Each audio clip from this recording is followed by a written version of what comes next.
Nageswara friends, ముందుగా పవన్ కళ్యాణ్ గారి కృతజ్ఞతలు. ఒక స్టేట్ మొత్తంలో కూడా ఒక స్ట్రాంగ్ పర్సెప్షన్, మాకు అన్యాయం జరిగింది అనే పర్సెప్షన్ ఉంది. ఏం అన్యాయం జరిగిందంటే చాలామందికి అర్థం కావడం లేదు. అది అక్కడ మాత్రం ఎక్కడో కాన గ్యాప్ ఉంది. ఇప్పటికే చాలా ఇన్ఫర్మేషన్ పబ్లిక్ డొమైన్లో ఉంది. ఎందుకు ఇన్ఫర్మేషన్ లేదు అని చర్చ వస్తుందో నాకు అర్థం కావడం లేదు. లాట్ ఆఫ్ ఇన్ఫర్మేషన్ ఉంది. ఈ ఇన్ఫర్మేషన్ అనేది నిరంతరం ఫ్లో అవుతుంది. అందువల్ల అకాడమిక్గా స్టడీ చేయాల్సిన ఎక్సర్సైజ్ ఉంటుంది, పొలిటికల్గా స్ట్రగుల్ చేయాల్సిన బాధ్యత ఉంటుంది. ఈ రెండు ఒకదాని తర్వాత ఒకటి సీక్వెన్షియల్గా రావు, రెండు కలిపే చేయాలనేది నా అభిప్రాయం. ఇందులో 3 అంశాలు. ఒకటి, స్టేట్ రీఆర్గనైజేషన్ యాక్ట్లో చెప్పిన అంశాలు. That is a constitutional mandate. కోర్టుకు వెళ్తామంటారు, కోర్టుకు వెళ్తే ఇది ఒక్కటే నిలబడేది. రెండవది, ఆ రీఆర్గనైజేషన్ యాక్ట్ సందర్భంగా ప్రైమ్ మినిస్టర్ చేసిన ప్రకటన. ఇది లీగల్గా చట్టంలో లేదు. ఆ రోజు కూడా నేను చాలాసార్లు టీవీలో చెప్పాను, చట్టంలో పెట్టించుకోండి అయ్యా, అన్యాయం అవుతుందంటే ఎవరు పట్టించుకోలే. పోలవరం ముంపు మండలాలు మారుస్తూ ఆర్డినెన్స్ ఇచ్చారు. ఇప్పటికైనా కాన్స్టిట్యూషనల్గా ఉన్న పాసిబిలిటీ ఏంటి? ప్రత్యేక హోదాను కూడా చట్టంలో చేస్తూ ఎందుకు సవరణ చేయకూడదు చట్టాన్ని, పోలవరం ముంపు మండలాలు చేసినప్పుడు? ఇక మూడవది, స్పెషల్ కేటగిరీ స్టేటస్ ఇవ్వలేమని అంటున్నారు గనక in ల్యూ of special category status special package అన్నారు. ఈ మూడిట్లో ఏది అమలైంది? దీని మీద కూడా పెద్దగా స్టడీ చేయాల్సిన అంశం ఎక్కువగా ఉందని నేను అనుకోను. ఎందుకంటే facts are also there. At least information is there. Whether it is facts or not, unless somebody contradicts, it remains a fact. ఒకటి మనకు స్పష్టంగా, అసలు ఈ special category status finance commission వద్దన్నది ఇది బోగస్. నేను ఫైనాన్స్ కమిషన్ రిపోర్ట్ చదివాను. ఎక్కడ ఆంధ్రప్రదేశ్కు స్పెషల్ కేటగిరీ స్టేటస్ ఇవ్వద్దు అని లేదు. ఏముంది అంటే, కొత్త డివల్యూషన్ ఫార్ములా వచ్చిన నేపథ్యంలో the model of special category status becomes redundant అన్నది. It is not reference to Andhra Pradesh, it is a general statement. మీరు ఆర్టికల్ 4 చదివితే మనకు ఎప్పుడైనా ఒక రాష్ట్రాన్ని ఆర్టికల్ 3 ప్రకారము బైఫర్కేట్ చేస్తున్నప్పుడు సప్లిమెంటరీ, ఇన్సిడెంటల్, కాన్సిక్వెన్షియల్ మెజర్స్ తీసుకోవచ్చు. ఈ మెజర్స్ కాన్స్టిట్యూషనల్ అమెండ్మెంట్స్ కూడా అవసరము లేదు అని ఆర్టికల్ 4 చెప్తుంది, to the best of my knowledge. దీన్ని సుప్రీంకోర్టు ప్రదీప్ చౌదరి, మంగల్ సింగ్, ముల్ల పెరియార్ కేసుల్లో పదే రైటరేట్ చేసింది. అందువల్ల స్పెషల్ కేటగిరీ స్టేటస్ అనే announcement is predicated upon the very bifurcation of the state is predicated upon assurance of special status, and therefore special category status is supplementary, incidental and consequential to the bifurcation. అలాంటప్పుడు ఏ finance commission దీనికి అడ్డు రాదు. It is all conceptual blunder to argue that. అయినా కూడా వాదనకైనా ఇవన్నీ పోనీ ఏదో ఒకటి ఇంప్లిమెంట్ చేయాలి అనుకున్నప్పుడు Visakha railway zone, Ram Vilas Paswan Hajipur railway zone ఇచ్చుకున్నప్పుడు విశాఖ రైల్వే జోన్కి అభ్యంతరం ఏంటో నాకు అర్థం కాదు.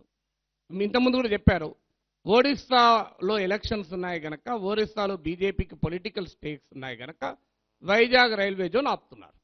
సో వైజాగ్కు విజయవాడ గుంతకల్ కలిస్తే ఇది వైబుల్ జోన్ అవుతుంది. సౌత్ సెంట్రల్ రైల్వే హెడ్ క్వార్టర్స్గా సికింద్రాబాద్ ఎలాగూ వైబుల్ అవుతుంది. అందువల్ల విశాఖ రైల్వే జోన్కు ఏ రకమైన అడ్డంకి లేదు. ఇది మొదటిది. రెండవది, స్టీల్ ప్లాంటెడ్ కడప, దీనికి అభ్యంతరం ఏంటి? అక్కడ ఐరన్ ఓర్ లో గ్రేడ్ ఉంటుంది అని ఒక వాదన. ఇట్ బికమ్స్ అన్వయబుల్ అని. దీనికి నాకు తెలిసినంత వరకు రాష్ట్ర ప్రభుత్వం అది రిటర్న్ టు ద సెంటర్, మీకు దీన్ని ఫ్రీగా ఈ ఐరన్ ఓర్ ఇస్తాము అని. ఎందుకంటే ఆ iron ore raw material accounts for 50% the cost of production.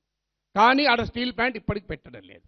ఇక్కడ చట్టంలో లేనిది మనం అడగాల్సింది విశాఖ స్టీల్ ప్లాంట్. టాటాస్కు, జిందాల్కు, అందరికీ, మిట్టల్కు ఐరన్ ఓర్ మైన్స్ ఉంటాయి, క్యాప్టివ్ మైన్స్ ఉంటాయి. పబ్లిక్ సెక్టార్ విశాఖ స్టీల్ ప్లాంట్కు క్యాప్టివ్ మైన్ ఉండదు. మేము ఇది శాసన మండలిలో కూడా అడిగాం. క్యాప్టివ్ మైన్ ఉంటే ఒక టన్ ఐరన్ ఓర్ ప్రొడక్షన్ 500 రూపీస్లో అవుతుంది. క్యాప్టివ్ మైన్ లేకపోతే 2500 to 3500 పర్ టన్ అవుతుంది.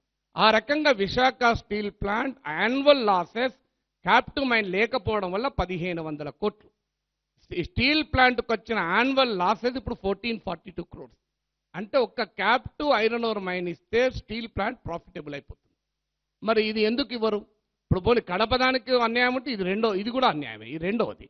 ఇక మూడవది, ఇక్కడ వెనుకబడిన ప్రాంతాలు, ఇది తెలంగాణకు కూడా వర్తిస్తుంది. తెలంగాణ, ఆంధ్రప్రదేశ్ వెనుకబడిన ప్రాంతాలు, అందులో ఆంధ్రప్రదేశ్ 7 జిల్లాలు కూడా చెప్పారు. వాస్తవంగా అప్పుడే అడగాల్సిందే, ప్రకాశం లాంటి జిల్లా కూడా వెనుకబడిన జిల్లా. కానీ రాయలసీమ 4 జిల్లాలు, ఉత్తరాంధ్ర 3 జిల్లాలు. ఇప్పటి వరకు నాకు తెలిసినంత వరకు 50 crores per year 3 years ఇచ్చారు. అంటే 150 crores per year at the rate of 1050 crores ఇచ్చారు. దీనితో ఇన్ఫ్రాస్ట్రక్చర్ డెవలప్ చేయాలి అన్నారు. ఇన్ఫ్రాస్ట్రక్చర్ అంటే రైల్వే లైన్లు, సీ పోర్టులు, ఎయిర్పోర్ట్లు, హైవేస్, గ్యాస్ పైప్ లైన్లు, పవర్ సప్లైలు ఇవన్నీ వస్తాయి. మరి నాకు తెలిసినంతవరకు ఈ 150 కోట్లతో అసలు 10 కిలోమీటర్ల రోడ్డు కూడా వస్తుందో రాదు. మరి ఎలా ఇన్ఫ్రాస్ట్రక్చర్ డెవలప్ అయితే ఇది క్లియర్ ఇంజస్టిస్. దీంట్లో ఏమి ఇన్ఫర్మేషన్ అవసరమే లేదు, ఇది క్లియర్గా కనబడుతుంది. ఇది 3వది. 4వది దుగ్గరాజపట్నం పోర్ట్. ఇది పోర్టు చట్టంలో పెట్టినప్పుడు అందరికీ తెలుసు, పక్కన పులికాట్ లేక్ ఉంది, ఇస్రో ఉంది అని.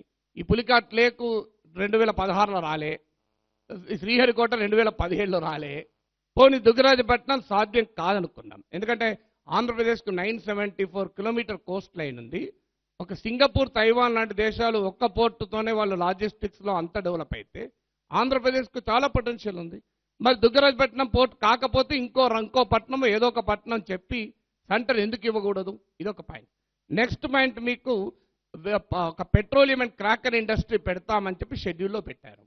పెట్రోలియం అండ్ క్రాకర్ ఇండస్ట్రీ పెట్టడానికి రాష్ట్ర ప్రభుత్వం అంటున్న వాదన ఏంటి అంటే, with the centre has not contradicted, ఇది హెచ్పిసిఎల్ గేల్ కన్సార్షియం పెట్టాలి. హెచ్పిసిఎల్ గేల్ కన్సార్షియం ఒక వయబిలిటీ గ్యాప్ ఫండింగ్ కింద 1200 crores పర్ ఇయర్ 15 years చెల్లించాలి అని అడుగుతున్నారు. ఈ పని ఎందుకు రాష్ట్ర ప్రభుత్వం చెల్లించాలి? ఇది యాక్ట్లో చెప్పిన అంశం. So if viability gap funding చెల్లించాలనుకుంటే అది సెంటర్ ఇవ్వాలి అని మనం అడగాలి. సెంటర్ ఇచ్చినప్పుడు పెట్రోలియం క్రాకర్ యూనిట్ ఆటోమేటిక్గా వస్తుంది.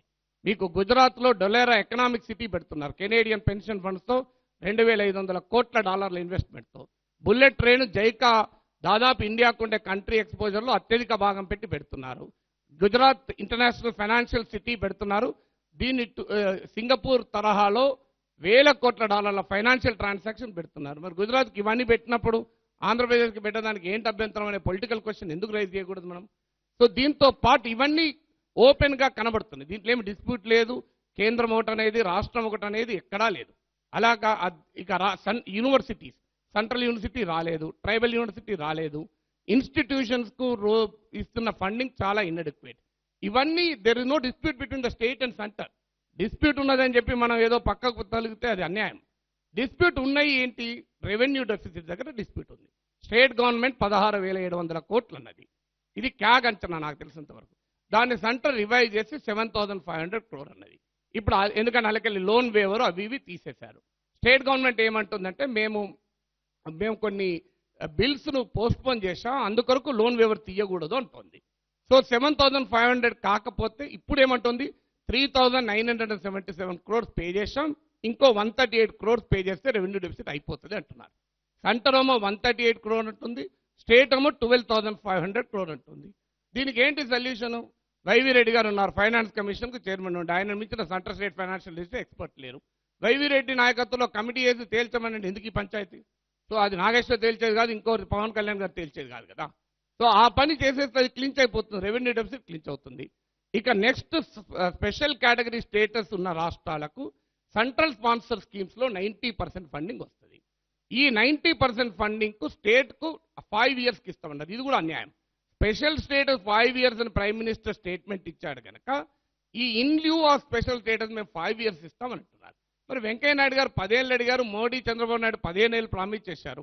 ఈ ఇన్ ల్యూ ఆఫ్ కూడా 15 years ఉండాలని మనం అడగాలి. అది 5 years ఉంది.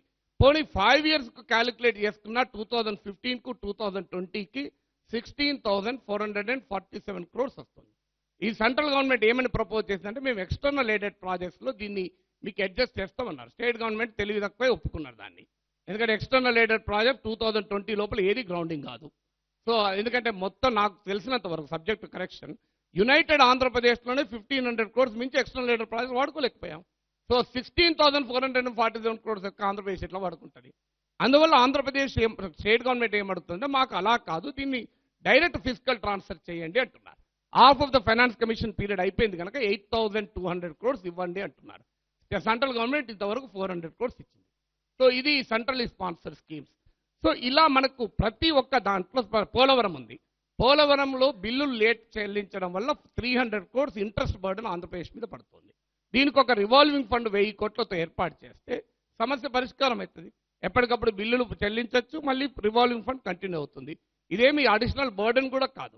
వీటన్నిటితో పాటు ఇప్పుడు నేను చెప్పిన ఏవి కూడా రీఆర్గనైజేషన్ యాక్ట్లో ఉన్నవి, లేదా స్పెషల్ స్టేటస్లో ఉంది, ఇన్ లియూ ఆఫ్ స్పెషల్ స్టేటస్లో ఉంది. అసలు ఏ రాజకీయ పార్టీ అడగని అంశం నాకు కూడా ఆశ్చర్యం వేస్తుంది. 12th ఫైనాన్స్ కమిషన్ ఏమన్నదంటే ఆఫ్ షోర్ రిజర్వ్స్లో కూడా అది 12th ఫైనాన్స్ కమిషన్ ఒక స్టేట్లో కనుక పెట్రోలియం రిజర్వ్స్ ఉంటే అందులో 50% అంటే సెంటర్కి వచ్చేటువంటి రాయల్టీలో, అంటే ప్రాఫిట్ పెట్రోలియం అంటాం, ప్రాఫిట్ పెట్రోలియంలో 50% స్టేట్ వాటా అని అంటున్నారు.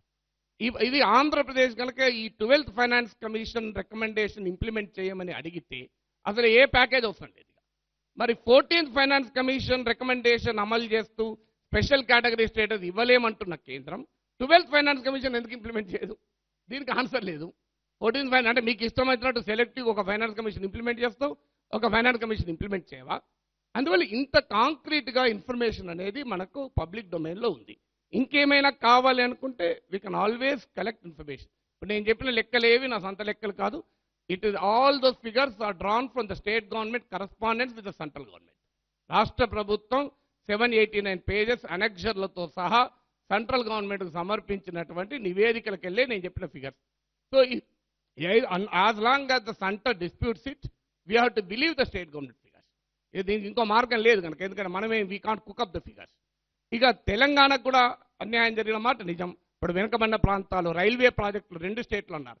మీకు గుర్తుండే ఉంటుంది, ఫస్ట్ రైల్వే బడ్జెట్లో సదానంద్ గౌడ్ అనుకుంటాను, ఆ బడ్జెట్ స్పీచ్ కూడా మీకు నెట్లో దొరుకుతుంది. ఏమన్నాడంటే the needs of the Telangana and Andhra Pradesh will be separately ascertained అన్నాడు.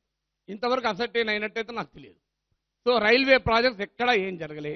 ఐటీఐఆర్ ప్రాజెక్ట్ యూపీఐఎంలో హైదరాబాద్ శాంక్షన్ అయింది, ఇప్పటివరకు దిక్కులేదు.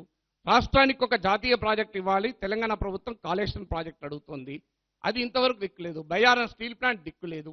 కానీ ఇక్కడ తెలంగాణ రాజకీయ పక్షాలు రాలేదు కనుక, అంటే ఈ రాజకీయ పార్టీలకు చెందిన తెలంగాణ ప్రతినిధులు రాలేదు కనుక దాని మీద మనం వివరంగా పోలేం. If necessary that should be a separate meeting. అందువల్ల ఆంధ్రప్రదేశ్కు సంబంధించిన అన్యాయం ఇంత క్లారిటీగా కనబడుతుంటే ఇంకా స్టడీ కొరకు వెయిట్ చేయాల్సిన అవసరం లేదు. Study and struggle should go together. ఒక పొలిటికల్ యాక్షన్, డెమోక్రసీలో పొలిటికల్ యాక్షనే రాజకీయ పార్టీలకు రాజకీయ భాషనే అర్థమవుతుంది. They can't understand any other language other then the political language. Political language ఏంటి? ప్రజలు తిరగబడతారు, ప్రజలు బుద్ధి చెప్తారు అనడమే పొలిటికల్ లాంగ్వేజ్. సో ఆ పొలిటికల్ లాంగ్వేజ్ రావాలంటే ఆంధ్రప్రదేశ్ మొత్తంలో ఈ ఆలోచనలు వేయాలి. ఇప్పుడు జరుగుతున్నది ఏంటంటే అన్యాయం జరిగింది అనే ఆత్రమే అనిపిస్తుంది. నిర్దిష్టంగా మనం చెప్పనప్పుడు, నిర్దిష్ట పరిస్థితుల నిర్దిష్ట అధ్యయనం లేనప్పుడు ఆ ఆలోచన ప్రజల్ని ఆవహించదు. So that idea should grip the masses. అప్పుడు ఆటోమేటిక్గా అదొక మెటీరియల్ ఫోర్స్ వస్తుంది. ఐడియా గ్రిప్ కావాలంటే ఇంతమంది పెద్దలం ఉన్నాం, ఎక్స్ప్లెయిన్ చేసి ప్రజలకు చెప్పాలి. ఒక పాలమిక్స్, ఒక ఆర్గ్యుమెంటేటివ్ ట్రెడిషన్ ఇండియాకు ఉంది. ఆ ఆర్గ్యుమెంటేటివ్ ట్రెడిషన్లో రాష్ట్ర ప్రజల్ని కనుక కన్విన్స్ చేయగలిగితే, let anybody counter, let BJP counter. It's not issue between BJP and TDP, it is an issue between central government and Andhra Pradesh government. So ఇది ఆంధ్రప్రదేశ్ ప్రజల తరఫున మనం ఎంత పెద్ద ఎత్తున ప్రజల్లో గనక ఈ ఇష్యూస్ తీసుకెళ్లగలిగితే, ఇంకా సమాచారాన్ని సేకరించి మరింత నిర్దిష్టంగా తీసుకెళ్లగలిగితే సెంటర్ దిగైనా రావాలి, లేదంటే ప్రజల అభిప్రాయం అన్న బిల్డప్ అవుతుంది. డెమోక్రసీలో ఇది తప్ప మార్గం లేదు. Thank you very much. Thank you Nageshwar garu. చాలా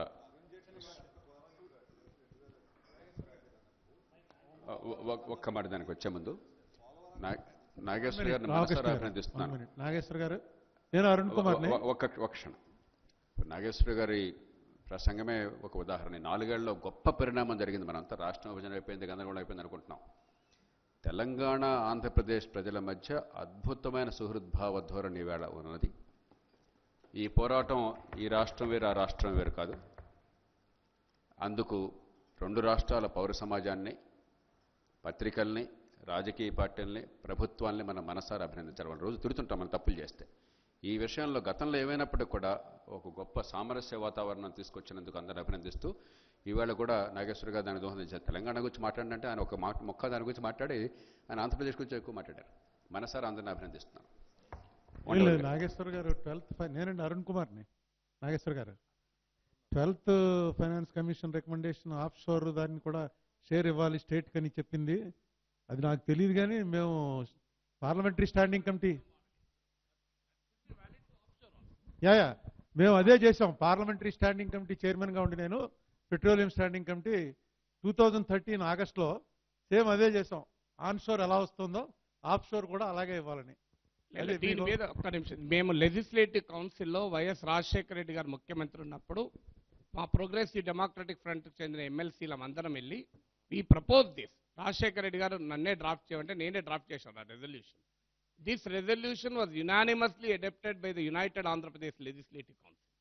so that is the document, legal document. The constitutional body has adopted it. And in that we have clearly ask, offshore onshore లేదు. Of షోర్ అయితే గాల్లోకి వెళ్ళిపోవు కదా, pipe లైన్లు ఆంధ్రప్రదేశ్ భూభాగం నుంచే పోతాయి. So అందువల్ల ఇదొక రాంగ్ ఆర్గ్యుమెంట్. ఉదయం నన్ను కూడా ఎవరు అడిగారు, నువ్వు కూడా ఆంధ్రప్రదేశ్ నుంచి మాట్లాడుతున్నావా, నువ్వు తెలంగాణ వాడు ఎట్లా మాట్లాడతావు అంటే నేను అన్నాను, నాకు ఆంధ్రప్రదేశ్ రాజకీయ పార్టీల ప్రతినిధులు పర్మిషన్ తీసుకొని మాట్లాడాల్సిన అవసరం లేదు. శ్రీలంక తమిళుల గురించి కూడా మాట్లాడుతున్నా, దానికేం సంబంధం? సో దానికి సంబంధం ఉండదు అండి. అందువల్ల it's an issue. 12th finance commission మనం గట్టిగా అడగాలి. సో ఇది ప్రాఫిట్ పెట్రోలియంలో వాటా అన్ఫార్చునేట్లీ నేను రీఆర్గనైజేషన్ అప్పుడు కూడా చాలాసార్లు మాట్లాడాను, కానీ it was never part of the reorganisation debate. Let us at least include this in our debate. అది అప్పుడు మనకు మీకు అసలు ఫస్ట్ ఎలకేషన్ ఆంధ్రప్రదేశ్ చేయమన్నా చేస్తలేరు కదా. ఒక gas based industries 2 lakh crore investment Andhra Pradesh రావడానికి అవకాశం ఉంది. ఒక్క దీనితోనే 2 lakh crore. So unless we fight for this we will not get it. అదే నేను మీరు చెప్పింది ఎండార్స్ చేస్తున్నాను. Same thing